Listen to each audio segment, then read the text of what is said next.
মুসল্লি কেরাম, আমি গত জুমাতে উম্মাহাতুল মুমিনিন হযরত খাদিজাতুল কুবরা রাদিয়াল্লাহু তাআলা আনহার জীবনী নিয়ে আলোচনা করেছিলাম। আমি আজকে একটি বিষয়কে নির্ধারণ করতে চেয়েছিলাম যে বর্তমান সময়ে একটি বিষয় মানুষকে তথা একজন মুসলমানকে অপমানিত করার জন্য, ইসলামের নবীকে অপমানিত করার জন্য কাফেররা যেমনিভাবে চক্রান্ত করছে, ইহুদিরা খ্রিস্টানরা যেমনিভাবে চক্রান্ত করছে, ঠিক সেইভাবে মুসলমানদের মধ্যে থেকেও যারা নাস্তিক পর্যায়ে চলে গিয়েছে তারাও একটি প্রশ্নকে উত্থাপন করে যে ইসলাম এই ধর্মের মধ্যে একজন মুসলমানের জন্য 4টি বিবাহ করা জায়েজ করা হয়েছে। ফাকিহু মা তাবা লাকুম মিনান নিসাই মাসনা ওয়া সুলাসা ওয়া রুবা', 2টি 3টি 4টি পর্যন্ত একজন মুসলমানের জন্য বৈধ করা হয়েছে। আবার এই 4টির মধ্যে যদি সামঞ্জস্য করা সম্ভব না হয় তাহলে আল্লাহ রাব্বুল আলামিন বলে দিচ্ছেন, বান্দা তোমরা একটি বিবাহের মাধ্যমে নিজেরা সন্তুষ্ট থাকো। এখন এই কোরআনের আয়াতগুলোকে খুব করে বলা হয় যে ইসলামে মুসলমানদের জন্য 4টি বিবাহকে সীমাবদ্ধ করা হয়েছে। সেই ধর্মের নবী কিভাবে 11টি বিবাহ করতে পারে? একটু জোরে বলুন না নাউজুবিল্লাহ। এইভাবে করে করে আমার আপনার ঈমানকে হনন করার জন্য, আমার আপনার ঈমানকে নষ্ট করার জন্য বর্তমানে অনেক প্রকারের চক্রান্ত বের হয়েছে। এই প্রশ্ন যদি আমাকে আপনাকে যদি করা হয় যে তুমি তো একজন মুসলমান হিসেবে তোমার জন্য আল্লাহ তো 4টি সীমাবদ্ধ করে দিয়েছে, কিন্তু তুমি যে ধর্মের মধ্যে রয়েছো সেই ধর্মের নবী তো 11টি বিবাহ করেছেন, তাহলে তুমি কেন 4টির মধ্যে সীমাবদ্ধ থাকবা? এটা কি তোমার সাথে অন্যায় করা নয়?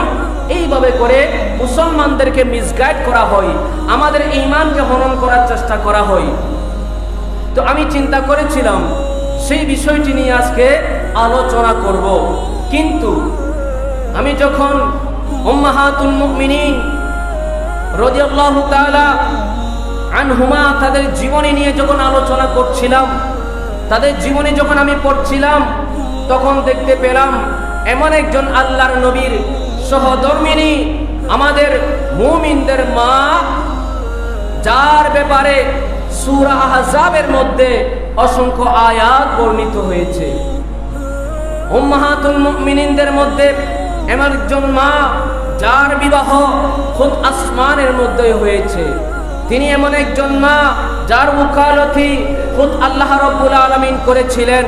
তিনি এমন একজন মা যার বিবাহের দূত হিসেবে প্রেরণ করা হয়েছিল হযরত জিবরাইল আলাইহিস সালাতু ওয়াস সালামকে। এমন একজন উম্মাহাতুল মুমিনিন হচ্ছেন আমাদের সকলেরই মা হযরত জয়নব বিনতে জাহাশ রাদিয়াল্লাহু তাআলা আনহা। আজকে ওনার জীবনী থেকে কিছুটা আমি আলোচনা করতে চাই। আল্লাহর নবীর সাথে এই জয়নব বিনতে জাহাশ রাদিয়াল্লাহু তাআলা আনহার বিবাহ হওয়ার পূর্বে আরেকটি বিবাহ তার হয়েছিল। সেটা ছিল আল্লাহর নবীর পালক পুত্র যায়েদ ইবনে হারেসা রাদিয়াল্লাহু তাআলা আনহুর সাথে। আপনারা একটু মনোযোগ দিবেন, এগুলো আমাদের জন্য অত্যন্ত গুরুত্বপূর্ণ। আপনারা যদি খেয়াল করেন এবং উম্মাহাতুল মুমিনিনদের জীবনী যদি আপনার কিছু অংশ হলেও মনে থাকে, তাহলে কোনো সময় যদি কোনো নাস্তিক, বেঈমান, মুরতাদ যদি আপনাকে প্রশ্ন করে আপনি কিন্তু প্রশ্নের উত্তর দিতে পারবেন। আর যদি জানা না থাকে তাহলে একজন মুমিন হিসেবে আপনাকে যখন প্রশ্ন করা হবে আপনি যখন আটকে যাবেন, বলতে পারবেন না, তখন আপনার ঈমানের মধ্যে কিন্তু খতরা আসতে পারে। এই জন্য গভীরভাবে লক্ষ্য করবেন বিষয়গুলা। আল্লাহর নবীর সাথে যায়েনব বিনতে জাহাশ রাদিয়াল্লাহু তাআলা আনহার বিবাহ হওয়ার পূর্বে ওনার আরেকটি বিবাহ হয়েছিল, সেটা হচ্ছে রাসূলুল্লাহর পালক পুত্র যায়েদ ইবনে হারেসা রাদিয়াল্লাহু তাআলা আনহুর সাথে। এখন জয়নব বিনতে জাহাশ তিনি কে, তার পরিচয় কি? জয়নব বিনতে জাহাশ রাদিয়াল্লাহু তাআলা আনহা হচ্ছেন রাসূল পাক সাল্লাল্লাহু তাআলা আলাইহি ওয়াসাল্লামার ফুফি উমাইয়া বিনতে আব্দুল মুত্তালিব ওনার কন্যা। এই হিসেবে যায়েনব রাদিয়াল্লাহু তাআলা আনহা হচ্ছেন আল্লাহ রাসূলের ফুফাতো বোন। দ্বিতীয়ত যায়েদ ইবনে হারেসা রাদিয়াল্লাহু তাআলা আনহু, ওনার পরিচয় কি? ওনার পরিচয় হচ্ছে একদা মক্কার জমিনের মধ্যে তখন দাসের ক্রয় বিক্রয় করা হতো, মানুষদেরকে গোলাম হিসেবে ক্রয় বিক্রয় করা হতো। ওই সময়ের মধ্যে যায়েদ ইবনে হারেসা রাদিয়াল্লাহু তাআলা আনহুকে মক্কার জমিনের মধ্যে নিয়ে আসা হলো বিক্রয় করার জন্য। ওই সময়ের মধ্যে খাদিজাতুল কুবরা রাদিয়াল্লাহু তাআলা আনহা যায়েদ ইবনে হারেসাকে গোলাম হিসেবে ক্রয় করেন। ক্রয় করার পরে যখন নিজের ঘরের মধ্যে চলে আসেন, আসার পরে আল্লাহর নবীকে বললেন, ইয়া রাসূলুল্লাহ, আমি বাজার থেকে একটি গোলাম ক্রয় করে এনেছি যার নাম হচ্ছে যায়েদ। ইয়া রাসূলুল্লাহ, আমার ইচ্ছা হচ্ছে এই গোলামকে আপনার খেদমতের জন্য পেশ করতে। আমি এই গোলামকে আপনি রাসূলের জন্য দান করে দিলাম। এইভাবে যখন খাদিজাতুল কুবরা রাদিয়াল্লাহু তাআলা আনহা সেই দাসকে যখন রাসূলুল্লাহর কাছে দিয়ে দিলেন, আল্লাহর নবী গ্রহণ করলেন।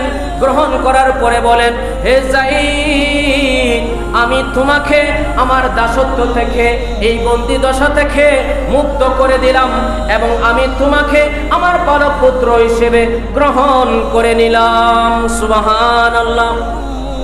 যায়েদ ইবনে হারেসা রাদিয়াল্লাহু তাআলা আনহুকে আল্লাহর নবী নিজের পুত্র হিসেবে, পালক পুত্র হিসেবে গ্রহণ করেছিলেন।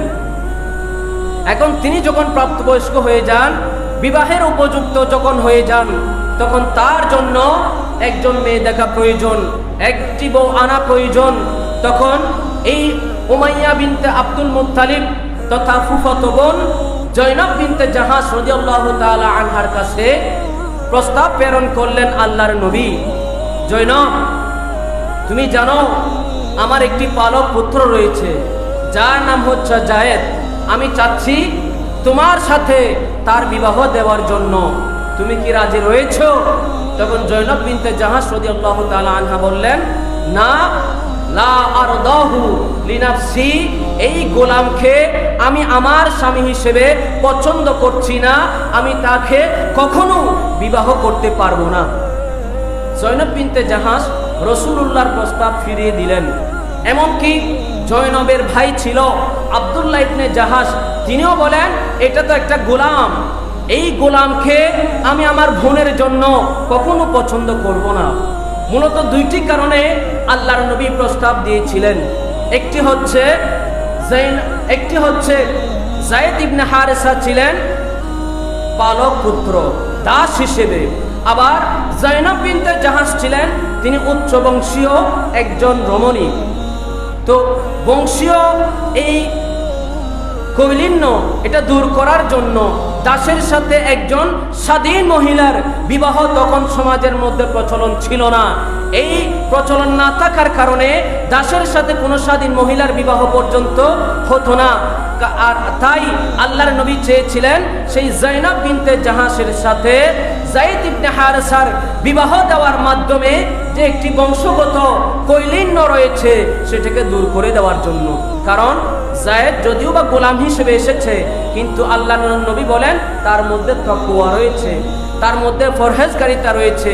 আমার আল্লাহ তো বলে দিয়েছেন, ইন্না আকরামাকুম ইনদাল্লাহি আতকাকুম, আল্লাহর কাছে ওই ব্যক্তি সবচেয়ে বেশি সম্মানিত যার কাছে তাকওয়া রয়েছে।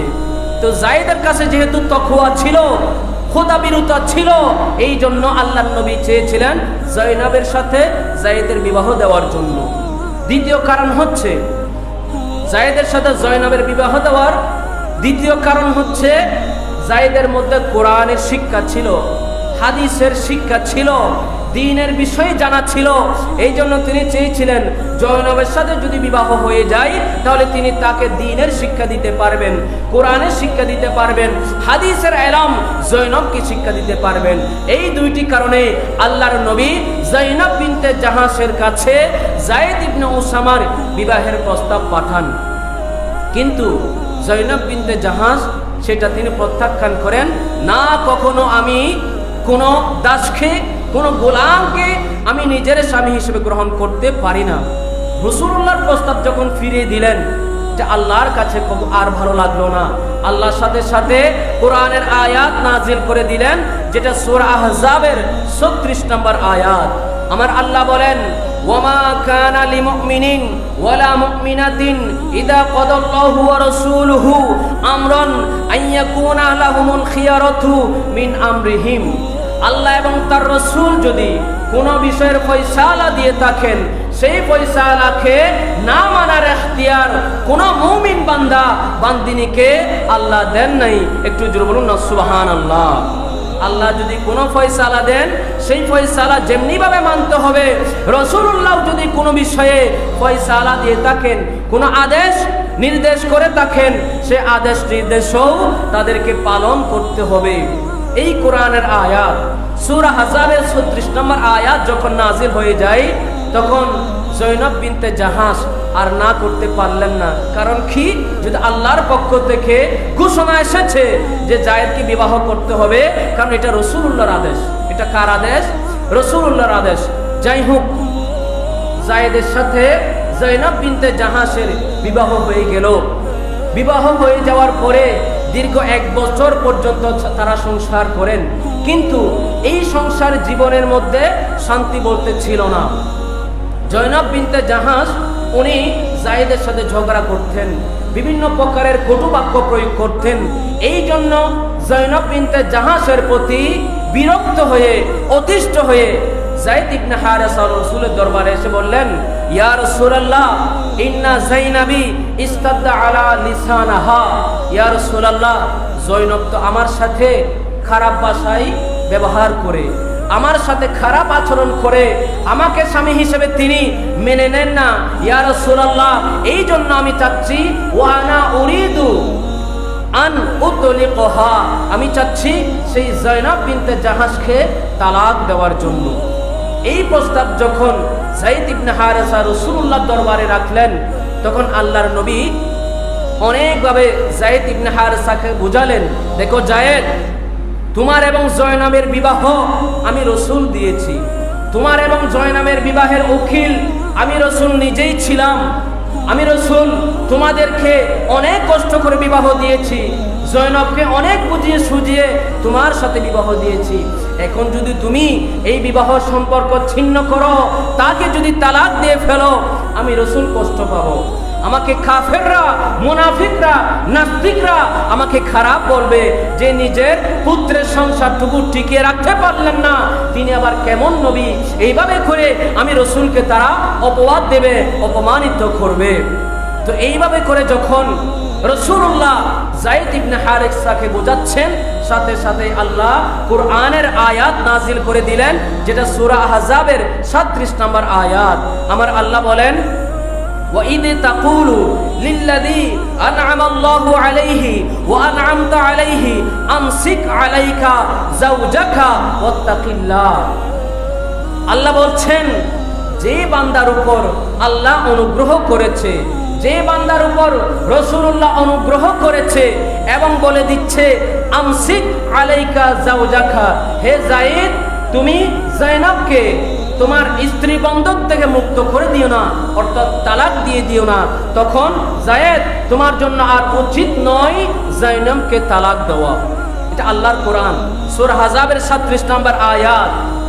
এই আয়াত নাজিল হওয়ার পরেও যায়েদ রাদিয়াল্লাহু তাআলা আনহু চেয়েছিলেন জয়নবের সাথে সংসার করার জন্য, কিন্তু তা সত্ত্বেও তাদের মধ্যে ঝগড়া বিবাদ লেগে থাকতো, কখনো শান্তি আসতো না। এই জন্য যায়েদ ইবনে হারেসা রাদিয়াল্লাহু তাআলা আনহু একদিন বিরক্ত হয়ে জয়নবকে তালাক দিয়ে দিলেন। তালাক দেওয়ার পরে আল্লাহর নবীর দরবারে আসলেন। আসার পরে বললেন, ইয়া রাসূলুল্লাহ, আমি জয়নবের আচরণ আর সহ্য করতে পারছি না। জয়নব আমার সাথে এমন খারাপ ব্যবহার করছে যে আমি ঘরে পর্যন্ত যেতে পারছি না। ইয়া রাসূলুল্লাহ, আমি অতিষ্ঠ হয়ে আমি জয়নবকে তালাক দিয়ে দিয়েছি। রাসূল কিছু বললেন না, চুপ থাকলেন।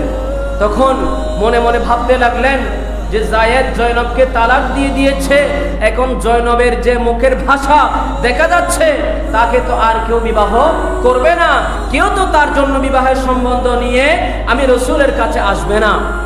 তখন রাসূল পাক সাল্লাল্লাহু তাআলা আলাইহি ওয়াসাল্লাম মনে মনে ভাবতে লাগলেন, আমার সংস্পর্শে যদি আমি জয়নবকে নিয়ে আসতে পারি, তাকে যদি আমার বিবাহ বন্ধনে আবদ্ধ করতে পারি, তাহলে আমি রাসূলের বিশ্বাস জয়নবের যে মুখের আচরণ রয়েছে, তার যে কালচার রয়েছে, বৈশিষ্ট্য রয়েছে, আমি রাসূলের ছোঁয়া পাওয়ার সাথে সাথে হয়তো তার আচরণ পরিবর্তন হয়ে যেতে পারে। একটু জোরে বলুন না সুবহানাল্লাহ। এই বিষয়টুকু রাসূলুল্লাহ মনে মনে ভাবতে লাগলেন। আবার ভাবতে লাগলেন, আমি যদি জয়নবকে বিবাহ করি, জয়নব তো আমার পালক পুত্র, জায়েদ ইবনে হারেছার পুত্রবধূ ছিল, হারেছার বধূ ছিল, তাহলে আমি তাকে যদি বিবাহ করি তাহলে কাফেররা কি বলবে, মুনাফিকরা কি বলবে, নাস্তিকরা কি বলবে যে আপন পালক পুত্রের বউকে যে শ্বশুর বিবাহ করেছে। তখন আমাকে মুনাফিকরা খারাপ বলবে, কাফিররা খারাপ বলবে, নাস্তিকরা খারাপ বলতে পারে। রাসূলুল্লাহ যখন এটা মনে মনে ভাবতে লাগলেন, আল্লাহর সাথে সাথেই কোরআনের আয়াত নাজিল করে দিলেন। একটু জোরে বলুন না সুবহানাল্লাহ। সূরা আহজাবের 35 নম্বর আয়াত, আল্লাহ বলেন, ওয়া তুখফি ফি নাফসিকা, ইয়া রাসূলুল্লাহ, আপনি মনে মনে যেটা গোপন করে রাখার চেষ্টা করতেছেন যে আপনি জয়নবকে বিবাহ করবেন, আবার চিন্তা করছেন কাফেররা কি বলবে। মনে মনে আপনি ভাবতে লাগলেন, মাল্লাহু ইউবিদিহি, আমি আল্লাহ সেটা সকলের সামনে প্রকাশ করে দিচ্ছি। একটু জোরে বলুন না সুবহানাল্লাহ। আপনি এটা গোপন করে রাখলেন কেন? ওয়া তাখশান নাস, আপনি মানুষকে কেন ভয় পাচ্ছেন? কাফেররা কি বলবে, নাস্তিকরা কি বলবে, মুনাফিকরা কি বলবে? আপনি রাসূল ওই সমস্ত মানুষের কথা চিন্তা করছেন কেন? আপনি সেটা চিন্তা করবেন না। আপনি রাসূল শুধু ইচ্ছা করেন যে আপনি জয়নবকে বিবাহ করবেন, তার সাথে বিবাহ করে দেওয়া এটা আমি আল্লাহর কাছ হয়ে যাবে। একটু জোরে বলুন না সুবহানাল্লাহ। তখন রাসূল পাক সাল্লাল্লাহু তাআলা আলাইহি ওয়াসাল্লাম যখন মনে মনে ভাবতে লাগলেন, আল্লাহ যখন কোরআনের আয়াত যখন নাজিল করে দিলেন, মুসলিম শরীফের হাদিস, তখন রাসূল পাক সাল্লাল্লাহু তাআলা আলাইহি ওয়াসাল্লাম জয়নবের কাছে পালক পুত্র, এইদিকে তো তালাক হয়ে গিয়েছে, জয়নবের সাথে জায়েদের তালাক হয়ে গিয়েছে, ওই জায়েদের মাধ্যমে জয়নবের কাছে বিয়ের প্রস্তাব পাঠালেন, হে জায়েদ, তুমি যাও এবং জয়নবকে বলে দাও রাসূল তোমাকে বিবাহ করতে চাই। এই প্রস্তাব দিয়ে যখন জায়েদকে পাঠানো হলো, জায়েদ গেলেন, জয়নব বিনতে জাহাসের দরজায় গেলেন। আগে তো সামনাসামনি দেখা হতো, এখন তিনি পিঠকে এইভাবে করে নিলেন, যেহেতু এখন রাসূলুল্লাহ বিয়ের প্রস্তাব দিয়েছেন, উনি যেহেতু এখন মা হতে যাচ্ছেন, ওই মাকে নজর করে দেখা আমি জায়েদের জন্য আর বৈধ নই। এই জন্য তিনি পিঠকে সরিয়ে নিলেন, পিছন দিক থেকে বললেন, জয়নব, আল্লাহর নবী তোমাকে বিবাহ করতে চাচ্ছেন, এই বিষয়ে তোমার ফয়সালা কি? তখন জয়নব বিনতে জাহাস রাদিয়াল্লাহু তাআলা আনহা তিনি বললেন, আমাকে একটু ইস্তেখারা করতে হবে, আল্লাহর সাথে পরামর্শ করতে হবে, আমি একটু আল্লাহর সাথে পরামর্শ করে নিই। তিনি যদি আমাকে বলেন এই কাজটুকু করা ভালো, তাহলে আমি অবশ্যই হ্যাঁ বলবো। এই বলে যখন জয়নব বিনতে জাহাস রাদিয়াল্লাহু তাআলা আনহা নামাজের মধ্যে দাঁড়িয়ে গেলেন, ইস্তেখারা নামাজ পড়ার জন্য যখন দাঁড়িয়ে গেলেন, আল্লাহর নবীও যখন বিবাহ করার জন্য ইচ্ছা করলেন, সাথে সাথেই আল্লাহ কোরআনের আয়াত নাজিল করে দিলেন, ফালাম্মা কদা যায়েদুম মিনহা, যায়েদ যখন জয়নব থেকে মুখ ফিরিয়ে নিল, ওয়াতরান যাওয়াজনাকাহা, আমি আল্লাহ সেই রাসূলুল্লাহর সাথে জয়নবের বিবাহ আমি আসমানের মধ্যে সম্পন্ন করে দিলাম। একটু জোরে বলুন না সুবহানাল্লাহ। পবিত্র কালামে পাকের সূরা আহজাবের 37 নম্বর আয়াত, ওয়াতরান যাওয়াজনাকাহা, আমি আল্লাহ জয়নবের সাথে জাইনাব বিনতে জাহাসের সাথে আমার রাসূলের বিবাহ আমি আসমানের মধ্যে সম্পন্ন করলাম। একটু জোরে বলুন সুবহানাল্লাহ। এই জন্য রাসূল পাক সাল্লাল্লাহু তাআলা আলাইহি ওয়াসাল্লামার যতজন স্ত্রী ছিলেন, এই সমস্ত স্ত্রীদের মধ্যে এমন কোন স্ত্রী ছিল না যার বিবাহ খুদ আসমানে হয়েছে। একমাত্র জয়নব বিনতে জাহাস যার বিবাহ খুদ আসমানে হয়েছে, কালামে পাকের মাধ্যমে হয়েছে, যার বিবাহের দূত ছিলেন হযরত জিবরাইল আলাইহিস সালাতু ওয়াস সালাম, যার উকিল ছিলেন খুদ আল্লাহ। একটু জোরে বলুন না সুবহানাল্লাহ। এই জন্য আল্লাহর নবীর সাথে যখন জয়নবের বিবাহ হয়ে যায় তখন মোহরের প্রয়োজন ছিল না, সাক্ষীর প্রয়োজন ছিল না, কোনো ওলির প্রয়োজন ছিল না, কারণ সব কিছুর মালিক এবং মালিক তো ছিলেন আমার আল্লাহ। যদি আল্লাহ বলে দিয়েছেন যাওয়াজনাকাহা, এটা পবিত্র কালামে পাকের সূরা আহজাবের 37 নম্বর আয়াত। আল্লাহ বলে দিয়েছেন আমি জয়নবের সাথে আমার রাসূলের বিবাহ করিয়ে দিলাম। সুবহানাল্লাহ। তো এখানে তো আর কোনো ওকিলের প্রয়োজন ছিল না। এই জন্য রাসূল পাক সাল্লাল্লাহু তাআলা আলাইহি ওয়াসাল্লামা সরাসরি জাইনাব বিনতে জাহাসের ঘরের মধ্যেই চলে গেলেন। যাওয়ার পরে বললেন তোমার নাম কি জিজ্ঞেস করলেন। তখন তিনি বললেন ওনার পূর্বের নাম ছিল বাররা ছিল। তো এই বাররা নাম যখন তিনি বললেন তখন আমার নবী বললেন আজ থেকে তোমার নাম আমি রাসূল রেখে দিলাম জয়নাব। বলুন না সুবহানাল্লাহ। এই জয়নাব নামটা রেখেছেন আমার রাসূল, কিন্তু ওনার পূর্বে নাম ছিল বাররা। বিবাহের রাতের মধ্যে, ওই রাতের মধ্যেই আমার নবী ওনার নাম রেখেছিলেন জাইনাব।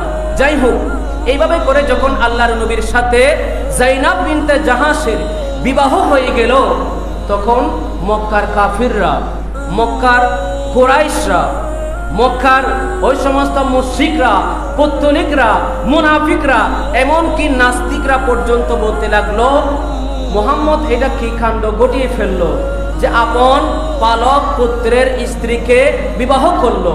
এটা তো কখনো শরীয়তের মধ্যে বৈধ নয়। যেমনি ভাবে নিজের ঐশ্বর্যাত সন্তানের বউকে বিবাহ করা জায়েজ নেই, ঠিক তেমনি ভাবে ওই সময়ের মধ্যে নিজের পালক পুত্রের বউকেও বিবাহ করা এটা জায়েজ ছিল না ওই সময়ের মধ্যে। কিন্তু এটা একটা ভুল ধারণা ছিল। নিজের ঐশ্বর্যাত, নিজের জন্মদাত, নিজের বংশ থেকে আসা সন্তানের বউকে বিবাহ করতে পারবে না, এটা হচ্ছে শরীয়ত সম্মত। কিন্তু পালক পুত্রের বউকে বিবাহ করা যাবে না, এটা তখনকার সামাজিক প্রথা ছিল, কিন্তু আল্লাহর কোনো প্রথা তখন ছিল না। এই প্রথাকে ভাঙার জন্য কিয়ামত পর্যন্ত যেন যারা পালক পুত্র হবে, পালক পুত্র যদি নিজের বউকে তালাক দিয়ে ফেলে ওই বউকে শ্বশুর বিবাহ করতে পারবে, এই বিধানটুকু রচনা করার জন্য আল্লাহ জাইনাব বিনতে জাহাসের সাথে আমার রাসূলের বিবাহ সম্পন্ন করেছিলেন। একটু জোরে বলুন না সুবহানাল্লাহ। তো যাই হোক, মানুষরা যখন অপবাদ দিতে লাগলো মুহাম্মদ এটা কি কাম করলো যে নিজের পালক পুত্রের বউকে কিভাবে বিবাহ করতে পারে, তখন আমার আল্লাহ কালামে পাকের মধ্যে বলেন সূরা আহজাবের 37 নম্বর আয়াতের পরের অংশ, লা ইয়াকুনা আলাল মুমিনিনা হারাজ ফি আজওয়াজি আদইয়াইহিম ইদা কাদাউ মিনহুন্না ওয়াতরা ওয়া কানা আমরুল্লাহি মাফউলা। নিজের মুখ দেখা কোন ছেলেকে আপন পুত্র বলে যারা সম্বোধন করবে, ওই সম্বোধনকৃত পুত্রের বউ যখন তালাক হয়ে যাবে ওই তালাক প্রাপ্ত বউকে শ্বশুর বিবাহ করতে পারবে। এই বিধানকে আমি আল্লাহ কালামে পাকের মাধ্যমে কিয়ামত পর্যন্ত আসা মুমিনদের জন্য একটি বিধান দিয়ে দিলাম। সুবহানাল্লাহ। তাহলে কি বোঝা গেল? কিয়ামত পর্যন্ত যদি পালক পুত্র হয়, পালক পুত্র যদি নিজের স্ত্রীকে তালাক দিয়ে ফেলে, সেই তালাক প্রাপ্তা স্ত্রীকে শ্বশুর চাইলে বিবাহ করতে পারবে, এটা হচ্ছে শরীয়ত সম্মত। আর আমার আল্লাহ তো কালামে পাকের মধ্যে সূরা আহজাবের 40 নম্বর আয়াতের মধ্যে আমার আল্লাহ বলেন মা কানা মুহাম্মাদুন আবা আহাদিন মির রিজালিকুম ওয়ালাকিন রাসূলুল্লাহ। আমার আল্লাহ বলেন, আমি আল্লাহ বলে দিচ্ছি মুহাম্মদ সাল্লাল্লাহু আলাইহি ওয়াসাল্লাম তিনি পৃথিবীর কোন পুরুষের পিতা নন। কোনো পুরুষের পিতা নন। এই জন্য রাসূলুল্লাহর দেখবেন 3 জন সন্তান ছিল। একজন ইব্রাহিম, তিনিও ছোটবেলায় ইন্তেকাল করেছেন। একজন তৈয়ব, একজন তহের, 3 জন পুত্র সন্তান ছিল যারা দুগ্ধ পান করার আগ মুহূর্তে তারা ইন্তেকাল করেছিলেন। তো তারা যেহেতু ছিলেন না, আর পালক পুত্রকে মানুষ রাসূলুল্লাহর পুত্র বলে যখন আখ্যায়িত করতে লাগলো, তখন আমার আল্লাহ বলে দিলেন, মা কানা মুহাম্মাদুন আবা আহাদিম মির রিজালিকুম ওয়ালাকিন রাসূলুল্লাহ। হে বিশ্বের মুমিনরা, তোমরা শুনে রাখো, আমার রাসূল তোমাদের পুরুষদের কারো পিতা নন, ওয়ালাকিন রাসূলুল্লাহ, বরঞ্চ তিনি আল্লাহর একজন রাসূল। একটু জোরে বলুন সুবহানাল্লাহ। সম্মানিত হাজিরিন, আমি আরেকটি ছোট্ট বিষয় এখানে উত্থাপন করতে চাই যে আমার রাসূলের সাথে যখন যায়েনব বিনতে জাহাশ রাদিয়াল্লাহু তাআলা আনহার বিবাহ সম্পন্ন হয়ে গেল, যেহেতু আল্লাহর পক্ষ থেকে সেই বিবাহ হয়েছে এবং জিবরাইল আলাইহিস সালাতু ওয়াস সালাম সেই বিবাহের দূত ছিলেন, এবং জাওয়াজনাকাহা এই শব্দের মাধ্যমে যখন বিবাহ সম্পন্ন হলো, তাহলে বিশাল একটি কাজ কারবার। এই জন্য আমার রাসূল চিন্তা করলেন, আমার সাথে জয়নবের বিবাহ, এটাকে আমি একটি নতুন ওলিমার মাধ্যমে নতুন রূপ দেব। এই জন্য ওলিমার ব্যবস্থা করলেন। ওলিমার যখন ব্যবস্থা করলেন, সেখানে সাহাবীরা আসতে লাগলেন। একটি ছাগল জবে করে সাহাবীদেরকে মেহমানদারি করতে লাগলেন। সাহাবীরা আসছেন, কে চলে যাচ্ছেন, আসছেন, কে চলে যাচ্ছেন রাত্রিবেলায়। কিন্তু 3 জন সাহাবী তারা রাসূলুল্লাহর সেই মেহমানদারি গ্রহণ করার পরে রাসূলুল্লাহর ঘরের মধ্যে অবস্থান করতে লাগলেন। তারা যাচ্ছেন না। অনেকে এমন স্বভাবের আছে না, যে দাওয়াত দেওয়ার পরে দেখা যায় তিনি দাওয়াত গ্রহণ করেছেন কিন্তু এখনো ঘর থেকে যাচ্ছে না। তখন যিনি দাওয়াত দিয়েছেন সাহেবে দাথা, তিনি কিন্তু মনের মধ্যে কষ্ট পান যে আমি তো মেহমানদারি করলাম, যা কিছু করার করলাম, তারা এখনো যাচ্ছে না, আমি তো আমার পরিবারের সাথে সময় কাটানোর সুযোগ পাচ্ছি না। এমনটি হয় কি হয় না? মনে রাখবেন আজকের এই কোরআনের আয়াত থেকে, এটা কখনো এই কাজটুকু করবেন না। কারো ঘরের মেহমান হয়েছেন, যতটুকু টাকার প্রয়োজন, মেহমানদারি যতটুকু সময় অতটুকু নেবেন, তার চেয়ে বেশি নেবেন না। ঘরওয়ালাকে কখনো বিরক্ত করবেন না। তো ওই 3 জন সাহাবা তারা যখন এই গল্পের মধ্যে যখন মেতে গেলেন, তখন আমার রাসূল তিনি যায়েনব বিনতে জাহাশের রুমে যেতে লজ্জা পাচ্ছিলেন। একবার তিনি ঘরে যাই, আবার তিনি বাহিরে চলে যান, যেন তারা চলে যায়। কিন্তু এসে দেখে কেন 3 জন যায়নি। আল্লাহ রাসূল আবার বের হয়ে গেলেন, আয়েশা সিদ্দিকা রাদিয়াল্লাহু তাআলা আনহার ঘরে গেলেন, অন্যান্য উম্মাহাতুল মুমিনিনদের ঘরে গেলেন। ঘর থেকে রাত্রিকালীন ঘুরে আসার পরেও দেখা যাচ্ছে ওই 3 জন সাহাবা এখনো রাসূলুল্লাহর ঘরের মধ্যে বসে যখন আড্ডা দিচ্ছিলেন। আল্লাহর আর সহ্য হলো না। আল্লাহ কোরআনের আয়াত নাজিল করে তাদেরকে সতর্ক করে দিলেন, ইয়া আইয়ুহান লাযীনা আমানু লা তাদখুলু বুয়ুতান নাবিয়্যি ইল্লা আন তুযানা লাকুম ইলা তুআমিন গায়রা নাদিরিনা ইনাহু ওয়ালাকিন ইযা দুঈতুম। যখন তোমাদেরকে খাবার খাওয়ার জন্য, মেহমানদারির জন্য আহ্বান করা হয়, ফাদখুলু, তোমরা রাসূলুল্লাহর ঘরের মধ্যে প্রবেশ করো। ফাইদা তুঈমতুম, আর যখন তোমরা খাবার খাওয়া সম্পন্ন করে ফেলবে, ফান্তাশিরু, তোমরা সাথে সাথে বের হয়ে যাও। সুবহানাল্লাহ। তোমরা ঘরে গিয়েছো, তোমরা মেহমানদারি গ্রহণ করেছো, এখন আর আমার রাসূলের ঘরে বসে থাকিও না, তোমরা বের হয়ে যাও। ওয়ালা মুস্তানিসিনা লিহাদিস, তোমরা কথার মধ্যে মশগুল হয়ে যেও না, আড্ডার মধ্যে তোমরা মশগুল হয়ে যেও না। কেন? ইন্না যালিকুম কানা ইউযিন নাবিয়্যা, তোমাদের এই কাজের কারণে, এই স্বভাবের কারণে আমার রাসূল কিন্তু কষ্ট পাচ্ছেন।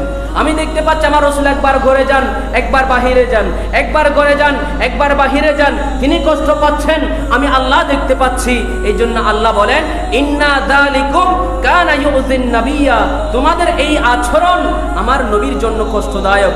কিন্তু আমার নবী কষ্ট পেলেও তিনি লজ্জার কারণে, শরমের কারণে তোমাদেরকে বলছেন না।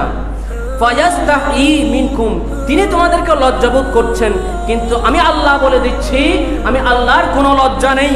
ওয়াল্লাহু লা ইয়াস্তাহি মিনাল হাক্কি, কিন্তু আল্লাহ সত্য বলতে কখনো লজ্জাবোধ করেন না। সুবহানাল্লাহ। নবীজি নিজে লজ্জিত হয়ে তাদেরকে বলছেন না যে তোমরা খাবার গ্রহণ করে চলে যাও, কিন্তু নবীজি কষ্ট পাচ্ছেন, একবার ঘরে ঢুকেন, একবার বাহিরে যান। নবীজির সেই কষ্ট মূলত আল্লাহর কষ্ট। এই জন্য আল্লাহ বলেন আমার নবী লজ্জায় যদিও বা তোমাদেরকে বলছে না, কিন্তু আমি আল্লাহ বলে দিচ্ছি তোমরা খাবার গ্রহণ করেছো, এখন তোমরা সাথে সাথে বের হয়ে যাও। সুবহানাল্লাহ। মূলত আল্লাহর সাথে রাসূলুল্লাহর এমন একটি কানেকশন, রাসূলকে যদি কষ্ট দেওয়া হয় মূলত আল্লাহকে কষ্ট দেওয়া হয়, ঠিক কিনা? আর রাসূলকে যদি কোনো বান্দা সন্তুষ্ট করতে পারে মূলত রাসূলুল্লাহর মাধ্যমে ওই বান্দা আল্লাহকে রাজি করিয়ে দিল। জোরে বলুন না সুবহানাল্লাহ। সময় তো হাজরিন, সময় একেবারেই শেষ। তো আমি আজকে যায়েনাব বিনতে জাহাশ রাদিয়াল্লাহু তাআলা আনহার জীবনী থেকে সূরা আহজাবের আলোকে কিছু আলোচনা করলাম। এগুলো জানা আমাদের মুমিনদের জন্য অত্যন্ত জরুরি। আমি মাত্র গত জুমার মধ্যে খাদিজাতুল কুবরা রাদিয়াল্লাহু তাআলা আনহা সম্পর্কে বলেছিলাম। আজকে উম্মাহাতুল মুমিনিন যায়েনাব বিনতে জাহাশ রাদিয়াল্লাহু তাআলা আনহা সম্পর্কে বললাম।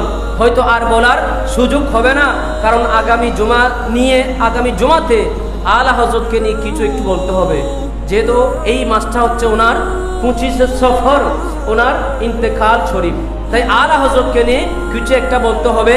তো ইনশাআল্লাহ আমি আপনাদের কাছে যে প্রশ্নটুকু রেখেছিলাম যে আমাদের জন্য 4টি বিবাহ করা বৈধ, যদি 4টির মধ্যে সামঞ্জস্য করা সম্ভব না হয় তাহলে একটি করতে হবে। তো মুমিনদের জন্য যদি একটি হয় তাহলে রাসূলুল্লাহ কেন 11টি বিবাহ করলেন? ইনশাআল্লাহ অন্য কোনো দিন যদি সময় হয় আমি এই নিয়ে বিস্তারিত আলোচনা করব। আল্লাহ রাব্বুল আলামিন আমাদেরকে আমল করার তৌফিক দিক। ওয়া আখিরু দাওয়ানা আনিল হামদুলিল্লাহি রাব্বিল আলামিন।